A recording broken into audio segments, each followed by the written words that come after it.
Bonjour à tous. Je commence par remercier Nicolas et son équipe qui m'ont invité à réfléchir sur le thème de la vérité.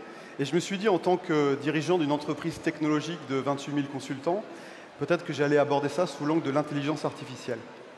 Savez-vous que, d'après l'Institut Gartner, l'an prochain, 2026, 90% des contenus sur Internet seront générés par l'intelligence artificielle? Jusque-là, pourquoi pas?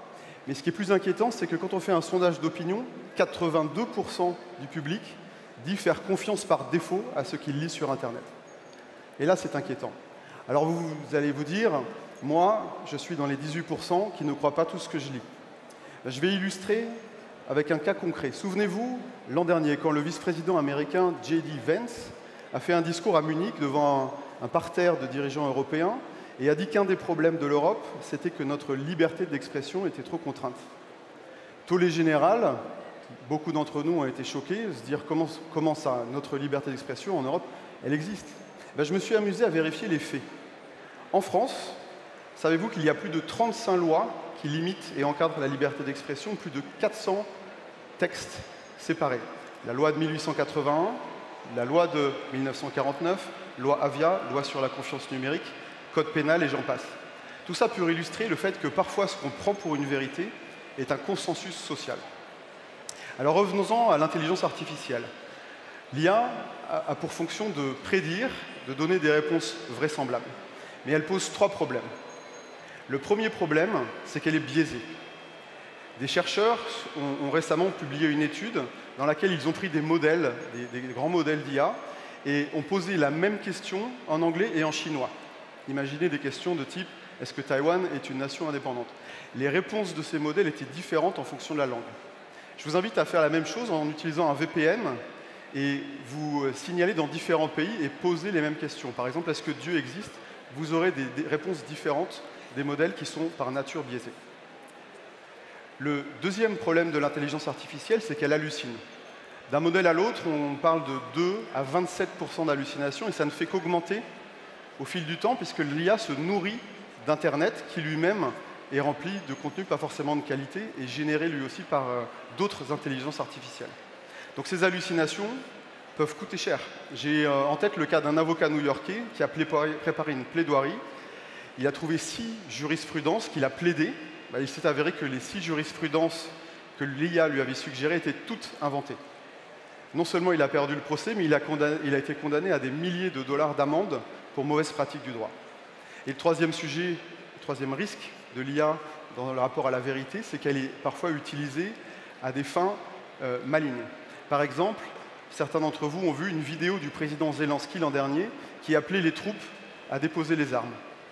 Ça a tout de suite été démenti, évidemment, mais la confusion sur la ligne de front était réelle. Et ça, dans un monde où l'IA accélère, sachant qu'aujourd'hui, d'après la Kennedy School, il y a 7 fois plus de désinformation qui est faite par des biais classiques, des photos retouchées, des faux textes. C'est là qu'il faut vraiment se méfier parce que la vérité nous échappe. Alors que faire? Je vous propose 3 approches. Première approche, se rappeler que nous sommes en France, au pays de Descartes. Le doute comme méthode. Le doute contre le syndrome de Dunning-Kruger, c'est-à-dire moins on en sait sur un sujet, plus on parle avec assertivité. Et quand vous voyez sur des plateaux télé les mêmes experts qui étaient virologues, puis spécialistes de l'Ukraine, puis spécialistes du Moyen-Orient, aujourd'hui spécialistes de finances publiques, ayez du doute. Je vais vous apprendre un mot qui va vous faire gagner au Scrabble, c'est l'ultra-crépidarianisme. C'est ce qu'on appelle le syndrome du grand-oncle. Vous savez, on a tous dans les repas de famille un grand-oncle qui parfois lève son verre de vin rouge et son nez de son assiette et assène des vérités fortes.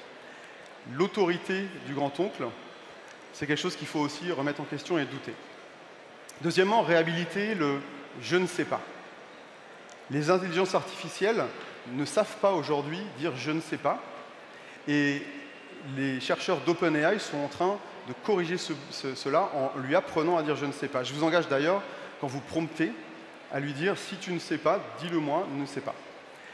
3% de déficit, est-ce que c'est bien? Est-ce que c'est trop peu? Est-ce qu'il faut réduire? Les économistes eux-mêmes ne sont pas d'accord. Je ne sais pas. 1 degré de réchauffement climatique, comme dans le cadre des accords de Paris. Est-ce que c'est soutenable pour le monde? Est-ce que c'est déjà trop? Ou est-ce que finalement, ce n'est pas grand-chose? Même au sein du GIEC, en fonction des hypothèses que l'on met dans les modèles, on a des avis divergents.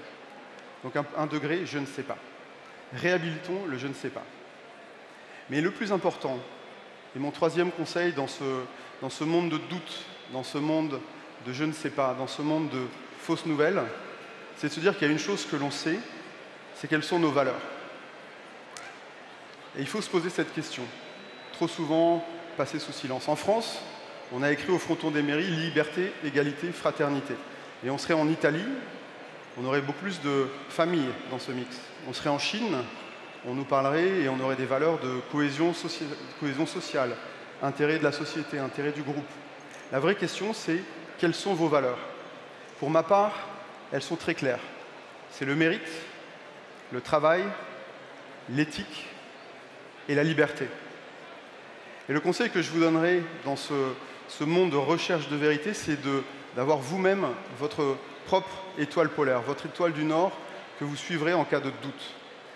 J'ai choisi une musique pour terminer qui me tient à cœur puisque c'est Another Brick in the Wall de Pink Floyd. Et ce que je finirai pour vous dire, c'est pour ne pas finir comme une autre brique dans le mur, doutez, remettez en question et rappelez-vous toujours quelles sont vos valeurs. Merci.